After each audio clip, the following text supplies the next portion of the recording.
Cancer এমন একটা রোগ যেটা শুনলে প্রত্যেকের বাড়ির লোক, তার যদি প্রিয়জন আপনজন কোনো কারণে শুনে কেউ যে ক্যান্সারে আক্রান্ত, এটা একটা মারাত্মক কষ্ট, মারাত্মক দুঃখ, মারাত্মক বেদনার বিষয়।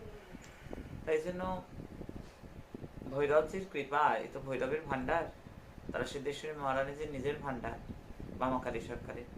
এখানে ক্যান্সার কেয়ার জোশ, ক্যান্সার কেয়ার করি, বহু মানুষ ভালো হচ্ছে, লক্ষ লক্ষ মানুষ ভালো হচ্ছে। আমি বলবো চলমান ডাক্তার তারা ভগবান, ডাক্তার কিন্তু ভগবান, সঙ্গে যে ভৈরবের ওষুধে এত মানুষ ভালো হয়ে যাচ্ছে। তার সঙ্গে আমি বলবো দেশি দই, যদি দেশি গাইয়ের দইয়ের সঙ্গে 20টা মতন তুলসী পাতা আর একটু কালো মরিচ দিয়ে, বেশ করে কালো মরিচের গুঁড়ো দিয়ে ভালো করে একটু ঘোলের মতন করে তারপরে তুলসী পাতাটাকে তুলে ঘোলটাকে খাওয়া যায়, তাহলে কিন্তু ক্যান্সার পেশেন্টের জন্য খুব ভালো, খুব ভালো, মানুষ ভালো থাকবে।